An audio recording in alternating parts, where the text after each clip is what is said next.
So next up, we're going to be hearing from our next speaker, which is Millie Marsh, who is a Senior Sales Development Representative at Big Tin Can. Obviously, lots of us now have been working remotely, and she's going to be sharing some of her insights onto how to really enable yourself in that situation. Take it away. Thank you so much. Hello, everybody. Thank you so much for having me today. So I've been a Big Tin Can now for just under 18 months, and I got promoted to a senior in January. Previously, I was working in a HR assistant role, so had absolutely no experience in sales at all.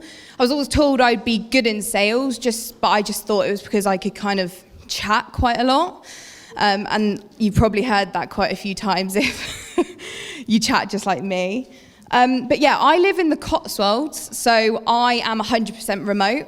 And for me, I love where I live, and I didn't fancy a 3-hour commute every day, so it was really important to make it work.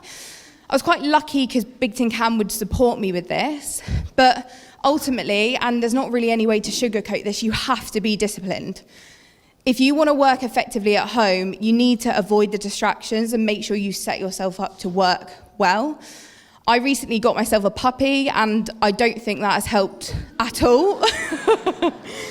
But one of the things I quickly learned is that actually getting up, sort of setting myself, getting ready as if I was going to work, and then sitting at my desk, I felt so much more ready and alive to actually work, rather than sleeping a little bit longer and rolling out of bed 15 minutes before I was due to log on. Another massive thing working from home is staying connected and communicating with your team.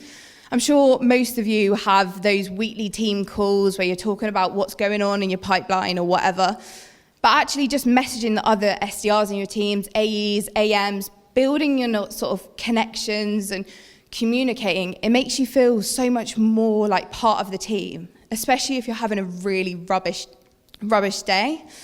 We also have a Slack channel at Big Tin Can, and we'll share when we book a meeting or get an SQL.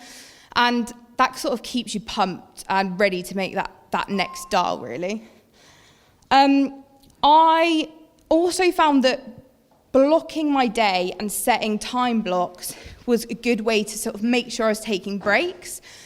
I would actually just end up sitting at the desk all day. So allowing myself to have a break to make a cup of tea or put a load of washing on or catch James live on TikTok made me feel a lot more focused, because I was sort of allowing myself to do those things rather than just thinking about what I was doing when I was meant to be working. Now, my next point is kind of setting yourself up for success. So I'm lucky I work for a sales enablement company, but if you're new to being an SDR, I'd really encourage you to work with your team to find out what tools you've got to set yourself up for success.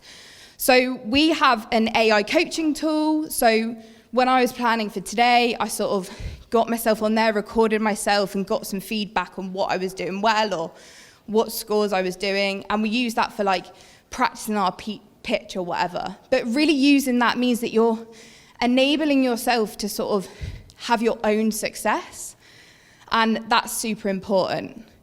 Another thing is even just checking out your website, like learning your customer stories and your case studies. It allows you to have such a much more natural conversation. You could say like, oh yeah, that reminds me of this customer. They use our solution like this and they're seeing this. So be your own like best friend and set yourself up for success. Next, it's kind of what I want to talk about is actually just being yourself. Like when I started being an SDR, I was like, oh my gosh, there is a ridiculous amount of noise on LinkedIn. Everyone's saying, do this, say this, don't say this. And then there's those people that are calling SDRs out for outreach that they don't like.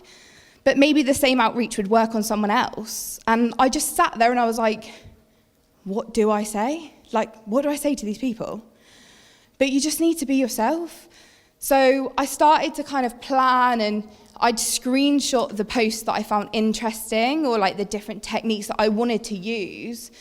And then when I was building out my email campaigns or my cadences, I would pull them up and I'd have a look and I'd use different points, but make them my own. Make sure that whatever I was sending someone, it sounded like how I would speak.